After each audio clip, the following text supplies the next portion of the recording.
I want to get up in the morning, I want to smoke a half a pack of Marlboros, drink a whole pot of coffee, eat a bag of Doritos, pound 2 Cokes, and come down to my work unhealthy as hell. That's me. I think that any type of smoking ban is completely 100% ludicrous and borderline discrimination.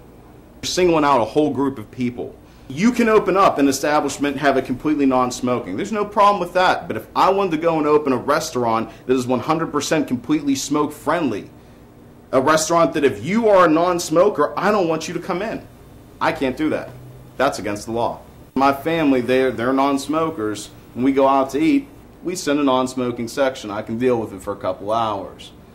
But being in that non-smoking section and looking over and seeing the smoking section, and I never smelled the slightest bit of smoke. So that leads me to believe that there are effective, air circulation, methods that can be implemented in a restaurant to allow a completely free and clean breathing experience for the non-smokers. I'm not saying that everybody else should go out and start smoking Marlboros or Camel or whatever, but that's what I want to do. That's how I like to live my life. Please let me do that. I thought I was in America, land of the free. Get down, get down, get down, get down, get down, get down, get down, get down, get down, get down, get down, get down, get down. I think that if people are to go to a bar and not expect something like that and they don't want someone to be smoking, then I don't know if they should really be in a bar.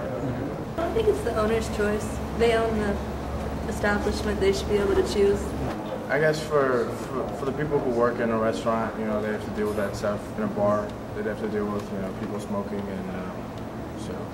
Well, if we're in America, it should be free choice, I think. I'm Cindy Thomas. I'm the Executive Director at Tobacco Free Allegheny.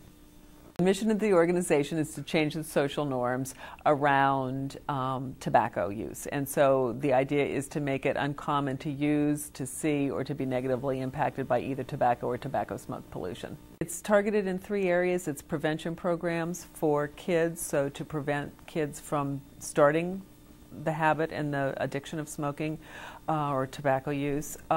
We do cessation programs for adults and youth, for those who smoke, to try and quit, and we do general education programs for the public. So our involvement in the Clean Indoor Air push has been part of that education program, that general education for the public. It's an individual choice by people whether they smoke or they don't smoke. But the problem with the secondhand smoke, which is really the hazardous byproduct of both the smoke created by the cigarette and the smoke exhaled by the smoker, knows no boundaries. And so if you're in a workplace or a restaurant or a bar as a worker or as a patron, you are being involuntarily exposed to the hazardous components of that secondhand smoke. We really want a level playing field, and it keeps from creating sort of first and second class businesses, and it enables everybody to have the same protection under the laws. We're talking to senators in the Allegheny County delegation. We're working with the Restaurant Association to see that they continue to support a comprehensive ban.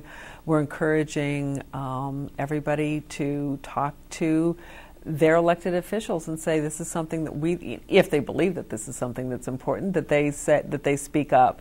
We know that in the most recent poll of registered voters in the Commonwealth, that 86% supported the notion of a comprehensive ban on smoking in workplaces and public places. So we're hoping that people will speak up and be heard.